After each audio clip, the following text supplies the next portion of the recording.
Mais je peux vous poser une question? Allez-y. Quel est le nom de Dieu? Alors le nom de Dieu c'est Jéhovah.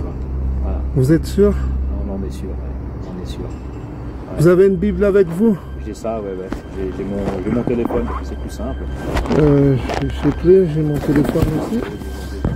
Exode chapitre 6 verset 3. Et puis après vous irez dans Genèse chapitre 22 verset 14. En l'occurrence, oui. Quand j'apparaissais à Abraham, à Isaac et à Jacob, c'était comme Dieu Tout-Puissant. Mais en ce qui concerne mon nom, Jéhovah, je ne me suis pas fait connaître à eux. Donc vous êtes d'accord que Abraham, Isaac ne connaissaient pas ce nom de Jéhovah. Donc c'est ce qu'il veut dire, non? Ils ne connaissaient pas le nom de Jéhovah. Donc il s'est fait connaître avec un autre nom qui s'appelle, voilà, El Shaddai, que on dit dans le Yiddish. C'est un titre. C'est un titre. Voilà. C'est ce qu'il dit là. Il dit qu'il ne s'est fait pas connaître avec le nom de Jéhovah. Maintenant, allons dans Genèse chapitre 22, verset 14. Qu'est-ce qui est écrit? Donc Abraham ne connaissait pas ce nom de Jéhovah. Vous êtes d'accord avec moi? Genèse chapitre 22, verset 14. Là, cet endroit, oui. Jéhovah Jireh. Donc, Jéhovah Jireh. Donc il y a quelqu'un qui ment. Comment il y a quelqu'un qui ment? L'ange a dit. C'est l'ange qui est apparu à Moïse. Ce n'est pas Dieu. Parce que personne n'a vu Dieu. Le livre de Jean. Personne n'a vu Dieu. C'est l'ange qui est apparu, ce que vous appelez Mikaïa. Hein? Michael ou je ne sais pas. L'armée céleste. C'est l'Acte des Apôtres, chapitre 7, verset 34. C'est l'ange qui est apparu à Moïse qui a donné ce nom-là. Et il dit que personne ne connaissait ce nom-là, excepté Moïse. Si on traduit cela. Mais là, on voit qu'il y a quelqu'un. Abraham connaissait ce nom-là puisqu'il a donné le nom de Jéhovah Jireh. Donc, c'est-à-dire que si vous comprenez bien, vous comprenez qu'il y a quelqu'un qui a introduit ce nom-là. Parce que vous, ce que vous, les témoins de Jéhovah, vous ignorez, c'est que je vais vous dire quelque chose qui ne va pas vous plaire. Hein, qui ne va pas vous plaire. Russell a fait ses études sur ce que vous appelez le Yiddish. Il n'a pas fait ses études sur le paléo-hébreu. Le paléo-hébreu n'est parlé que, au moment où je vous parle, seul un peuple qui parle le paléo-hébreu. Selon les jésuites, Abbé Proyard, renseignez-vous. Il a écrit des livres intéressants. Abbé Proyard, un jésuite, il a dit qu'il a vu le peuple de Dieu. Comme c'est écrit dans les Écritures, le peuple de Dieu est dispersé au-delà des fleuves de l'Éthiopie. C'est-à-dire selon Sophonie chapitre 3, verset 10 à 20. Le peuple véritable de Dieu est dispersé. Vous pouvez lire Sophonie chapitre 3, verset 10 à 20. Le peuple de Dieu est dispersé au-delà des fleuves de l'Éthiopie. Au-delà des fleuves de l'Éthiopie, nous sommes de l'Afrique centrale jusqu'en Afrique du Sud. Et c'est là où sont dispersés le peuple de Dieu. Et c'est là où on parle le paléo-hébreu. C'est pourquoi, si vous voyez en hébreu, en paléo-hébreu, le mot juif en paléo-hébreu, ça se dit Yaoundé. C'est la capitale du Cameroun. Et les Arabes appellent ça, puisque c'est les langues sémitiques, ils appellent ça Yehudi. Maintenant, qu'est-ce que vous voyez ici? Qu'est-ce qu'on nous dit? On nous dit que son nom, c'est le mot nom. Pourquoi je vous parle du paléo-hébreu? Parce qu'en paléo-hébreu, le mot nom, ça veut dire gloire. Ça veut dire gloire, ça veut dire aussi nom. C'est Sem. C'est Sem, c'est pourquoi ceux qui sont en Israël, ils appellent ça Hachem. C'est-à-dire, c'est juste la gloire. C'est pourquoi, quand vous voyez, dans Matthieu chapitre 6, verset 9, Jésus-Christ a dit quoi? Celui que vous appelez Jésus-Christ, que nous appelons Isaïa.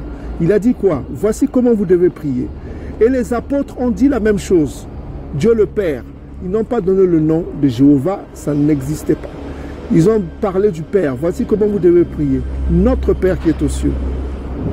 Ils n'ont pas donné le nom. Voilà quoi. Mais quand il dit que, quand il dit, vous remarquerez, Jésus-Christ n'a pas. Pourtant, Jean chapitre 1, verset 17 a dit quoi? La grâce et la vérité sont venues à part Jésus. Mais la vérité, c'est quoi? La vérité, c'est quoi en hébreu? La vérité, c'est la ceinture. La ceinture, c'est quoi selon Éphésiens chapitre 6, verset 14? Je vous pose la question, la ceinture, c'est quoi selon Éphésiens 6, verset 14? La ceinture, C'est la foi. Non. C'est la foi. Selon Éphésiens chapitre 6, 14, la ceinture c'est la vérité. D'accord. Il a dit quoi? Il a dit quoi? Que je suis la vérité, non? Voilà. Excusez-moi de vous interrompre. Vous êtes de quelle confession religieuse? Moi, je suis de quelle confession religieuse? Si je peux me permettre. Voilà, je vais vous répondre par les Écritures. Vous allez dans Deutéronome chapitre 33, verset 4. Pour son peuple. Deutéronome 33, verset 4 dit quoi? Moïse nous a donné un ordre, une loi qui est une possession des descendants de Jacob. Voilà. Vous êtes juif? Voilà, je suis juif. Non, mais j'aime pas le nom juif parce que la lettre J a été inventée. Vous êtes... Non, je ne peux pas vous faire adhérer parce que c'est pas possible qu'un goy soit sauvé. Parce que le salut, c'est pour les juifs. Et ça, c'est Dieu lui-même qui décide qui sera sauvé ou pas. Hein? Hein? C'est Dieu lui-même qui décide. Mais Édom ne peut pas... Vous êtes des Édomites, vous ne pouvez pas être... On ne prétend pas être sauvé. Non, mais vous êtes des... Tout ce qu'il faut pour être sauvé. Mais vous êtes des Édomites. Il faut connaître d'abord qui est-ce que vous êtes dans la Bible. Parce que vous êtes des Édomites. Vous connaissez Édom? Mais il n'y a pas de salut pour Édom. Vous le savez, non? Ésaïe chapitre 34, verset 5. Le salut, monsieur, ça, comme a dit mon ami Louise, appartient à Dieu. C'est-à-dire que c'est Dieu qui décide, qui va être sauvé. Mais il a déjà dit. Parce que quand Dieu dit quelque chose, que Édom ne sera pas sauvé. Ésaïe chapitre 34, verset 5. C'est Dieu qui parle, c'est pas moi. Oui, je suis tout à fait d'accord avec toi, Isso. Le salut dépend de Dieu. Mais Ésaïe chapitre 45, verset 17 dit quoi? C'est par le Tout-Puissant que Isso, les Bontou, les dispersés du Dieu vivant qui sont au-delà du fleuve de l'Éthiopie que je viens de lire là, qu'ils obtiennent le salut éternel, c'est-à-dire leurs élus obtiennent le salut éternel. C'est par Dieu, le salut dépend de Dieu. Voilà. Et tu liras, prends note, tu liras Luc chapitre 1, verset 67 à 75. C'est Isolélé Bantou qui sera sauvé. Matthieu chapitre 1, verset 21. C'est Isolélé Bantou qui sera sauvé. Ok?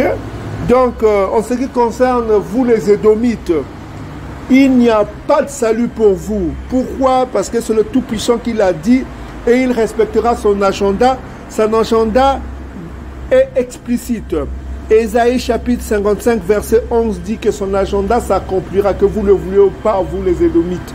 Édom ne sera plus, vous ne serez plus. Voilà quoi. Ésaïe chapitre 34, verset 5. Abdia chapitre 1, verset 10. Jérémie chapitre 49, verset 10. Ézéchiel chapitre 25, verset 14. Abdia chapitre 1, verset 18. Ésaïe chapitre 63, verset 1 à 6. Et si vous voulez encore plus, Joël chapitre 3, verset 19. Ézéchiel chapitre 35, verset 5 à 15. Ésaïe, tout le chapitre 47. Et vous dites le Nouveau Testament, vous lirez Hébreux chapitre 12, verset 16 à 17. Il n'y a pas de salut pour Édom. Ok? Voilà. Le Tout-Puissant a parlé. Et salam. Et salam.